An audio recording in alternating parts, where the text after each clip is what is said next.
नूर Muqaddam case में एक और बड़ा मोड़ आ गया। मुल्जिम जाहिर जाफर के बारे में इंकिशाफ किया जा रहा है कि इसकी वजह से पहले भी 3 लड़कियों की जान जा चुकी है, जबकि अपने वालिद को भी इसने मारने की कोशिश की थी। उर्दू पॉइंट की वीडियोस देखने के लिए हमारा चैनल सब्सक्राइब कीजिए और बेल के आइकन पर क्लिक कीजिए ताकि आप हमारी तमाम आने वाली वीडियो से बाखबर रह सकें।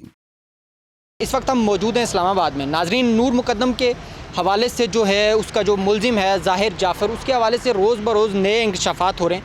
इस हवाले से एक खौफनाक इंकशाफ जो है नूरुल अमीन दानिश अभी करने जा रहे हैं। आप इस रिपोर्ट को देखिएगा, क्योंकि जो ज़ाहिर जाफ़र है उसके बारे में उसके वालिद ने भी आज एक स्टेटमेंट दी जिसमें कहा कि इसको सज़ा मिलनी चाहिए, वो भी पुलिस की कस्टडी में है।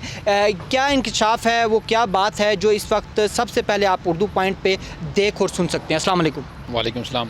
नूर भाई, हमें बताइएगा क्या जो खौफनाक एक इंकशाफ आप करने जा रहे हैं ज़ाहिर जाफ़र के हवाले से। 23 फरवरी 2019 को एक होंडा सिविक रात के तकरीबन 2:30 पर, मतलब सुबह के, गुज़रती है परबत रोड F73। वहाँ पे उसका एक अंधोनाक हादसा होता है और जिसके नतीजे में 3 लड़कियाँ जो हैं उनकी मौका पर ही हलाकत होती है। वहाँ से चंद गज़ के फ़ासले के ऊपर चीफ़ कमिश्नर इस्लामाबाद और IG इस्लामाबाद के वहाँ पर रिहाइश गाह थी और उनके जो गार्ड्स हैं वो आके उनको रेस्क्यू करते हैं। जब वो देखते हैं तो एक लड़की कुछ होश में थी, तो उन लड़कियों की उन्हीं के हाथों में जो है उधर डेथ हो गई। खैर, ये चीज़ रिपोर्ट हुई। उस वक्त जो मुतल्लिका हुकाम थे थाना कोसार के, उन्होंने इसको जब प्रोब करने की कोशिश की तो ये चीज़ सामने आई कि कुछ लोग हैं जहाँ से ये जाहिर सी बात है, जब पुलिस में रिपोर्ट होती है तो उस वक्त उसका रोज़नामचा लिखा जाता है। एक्सीडेंट जब होता है तो जब इसका लिखा गया जो रोज़नामचा था तो उसमें जो मुल्ज़िम है नूर मुकद्दम का जो कातिल है ज़ाहिर ज़ाकिर जाफ़र, वो उसके घर से पार्टी करके ये लड़कियाँ आ रही थी और उनकी वहाँ पर डेथ हुई। और उन्होंने इतने ज़्यादा आइस और कोकेन की हुई थी कि वो बिल्कुल अपने सेंसेस में नहीं थी, और जिसके बाद ये जो है वाक़या वहाँ पर हुआ। पुलिस ने कोशिश की कि इसको हम प्रोब करें, लेकिन उसके बावजूद कुछ ऐसे बड़े लोग इसमें इन्वॉल्व हो गए।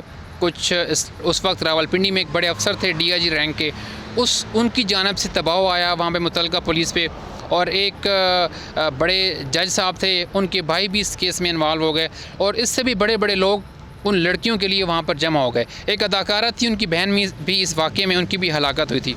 तो इससे आप अंदाज़ा करें कि जो ये मुल्ज़िम ज़ाहिर है, इसकी ज़हनी हालत है, उसका अंदाज़ा आप इससे लगाएं कि इसने अपने बाप को भी कई बार कत्ल करने की कोशिश की है, और इसके जो भाई इंग्लैंड में होता है वो पाकिस्तान सिर्फ इसके लिए नहीं आता, क्योंकि वो कहता है कि अगर मैं पाकिस्तान में गया तो इसने मुझे कत्ल कर देना है। अच्छा, इसने अपने वालिदैन को भी कत्ल करने की कोशिश की? इसने अपने बाप को जो है वो कत्ल करने की कोशिश की थी, और ये चीज़ उसके करीबी ज़राया ने बताई है।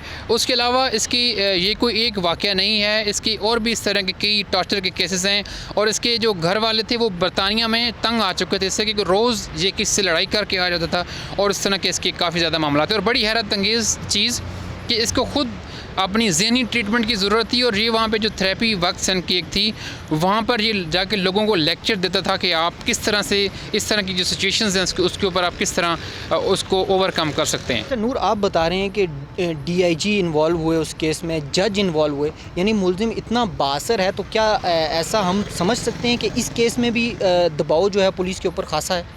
देखिए, अभी तक तो पुलिस की जो इन्वेस्टिगेशन है, इंटरोगेशन है, उसमें तो कोई इस तरह की चीज़ नहीं थी कि कभी कहीं पे हमें लगा हो कि उन्होंने किसी चीज़ का कोई दबाव लिया है। लेकिन मैं उस वक्त की बात कर रहा हूँ कि इन लोगों के पीछे किन किन लोगों के हाथ होते हैं। बड़ी हाई जेंट्री जो है इस्लामाबाद की, वो इस तरह की पार्टीज़ को, इस तरह की जो होते हैं लड़कियाँ होती हैं, उनको ये सपोर्ट कर रहे होते हैं। आप अंदाज़ा करें कि एक ऐसी पार्टी गर्ल्स के लिए इतनी हाई लेवल से लोगों का कांटेक्ट करना, पुलिस को प्रेशराइज़ करना, अगर उस वक्त ये प्रोब करते इसको मुल्ज़िम ज़ाहिर ज़ाकिर जाफ़र को, तो हो सकता है ये आज ये वक़्वा पेश ना आता। और दूसरा, जो थेरेपी वर्क वाले इसको वहाँ पे जब इसके ऊपर काबू पाने के लिए गए हैं वहाँ पे, तो इसने उनके ऊपर फायर की कोशिश की है। वो तो खुशकिस्मती है कि वो गोली फंस गई उसमें, लेकिन अभी मेरी पुलिस ज़राए यही कहते हैं कि उसको ज़रा भी नदामत नहीं है। वो कोई अपनी तरह का कोई इंतहाई शदीद किस्म का एबनॉर्मल इंसान है। शायद उसको इस चीज़ का घमंड है कि उसके पास बहुत ज़्यादा पैसे हैं, दौलत है, अमेरिकन नेशनल है वो, तो शायद वो बच जाएगा। अच्छा, ज़ाहिर जाफ़र के केस के हवाले से कोई मज़ीद अपडेट, क्योंकि आज की उसकी हियरिंग भी थी, क्या आपके पास कोई पेशरफ्त हुई? देखिए, आज की हियरिंग में तो उन्होंने उसको रिमांड में तौसीक़ किया, और रिमांड में तौसीक़ किए की वजह है कि अभी सारी जो इंटरोगेशन है बाकी तो कंप्लीट हो चुकी है। जो मोबाइल था वहाँ से वो भी रिकवर करना बाकी है, क्योंकि मोबाइल में काफ़ी ज़्यादा ऐसे एविडेंसेस, ऐसे मैसेजेस, ऐसी चीज़ें होंगी जिससे डेफिनेटली पुलिस को जो है वो मदद मिलेगी इंटरोगेशन को आगे बढ़ाने में। अच्छा, इसके अलावा नूर मुकद्दम के जो मुश्तरका हैं, इनके ज़ाहिर जाफ़र और नूर मुकद्दम के मुश्तरका दोस्त थे, वो भी अब सोशल मीडिया पे आ रहे हैं, अपने स्टेटमेंट दे रहे हैं। आपके पास इसके हवाले से कोई अपडेट?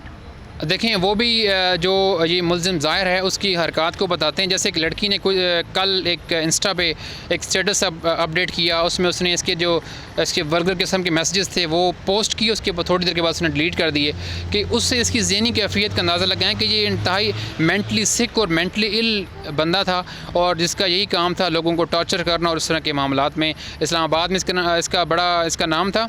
और मैं उमर साहब आपको और बताऊं कि इस्लामाबाद में ये तो एक ज़ाहिर जाफ़र सामने आया, यहाँ पर सैकड़ों ज़ाहिर जाफ़र हैं। यहाँ पे जो वीकेंड्स होते हैं यहाँ पे इस्लामाबाद में, तो ये जिस तरह न्यू ईयर नाइट पे यूरोपियन कंट्रीज़ में वहाँ बड़ी महफ़िलें होती हैं, इधर इस्लामाबाद में वीकेंड्स के ऊपर जो है काफ़ी इस तरह की पार्टियाँ होती हैं, फार्म हाउसेज़ हैं। मैंने पहले भी जिक्र किया था आपसे, हर किसी को पता है, लोग वहाँ पर जाते हैं, कोई कार्रवाई नहीं होती, ना पुलिस को नज़र आता है ना एडमिनिस्ट्रेशन को नज़र आता है। जब कुछ हो जाता है, और पुलिस की आपको बताऊं, अभी पुलिस बड़ी इसको इंटेरोगेट कर रही है। इससे पहले जो लड़की तशद्दुद केस था उसको भी इन्होंने इंटेरोगेट किया, लेकिन वीडियो आने के बाद क्यों, जब चीज़ सोशल मीडिया के ऊपर हाईलाइट होती है उसके बाद इनको क्यों ख्याल आता है? पहले पुलिस कहाँ है, सिस्टम कहाँ है पाकिस्तान का? ठीक है, जो हमेशा पूरी दुनिया में जो पुलिसिंग होती है वो प्री क्राइम होती है। प्री क्राइम पुलिसिंग क्या है पाकिस्तान में? हमेशा हमारी जो पुलिसिंग है वो पोस्ट क्राइम इवेंट बेस चल रहा है, इवेंट टू इवेंट। ये इवेंट हुआ, इसको इस तरह टैकल करना है। इस सारे केस के पीछे अगर हम देखें तो एक अहम चीज़ है ड्रग। तो ड्रग के हवाले से इस्लामाबाद पुलिस ये पिछले 2 हफ्ते से हम देख रहे हैं प्रॉपर्ली ये कैंपेन चला रही है, सोशल मीडिया पे भी और मुख्तलिफ़ जगहों पे हम देख रहे हैं, लोग भी अरेस्ट हो रहे हैं। क्या ये सिर्फ दिखावे के लिए है?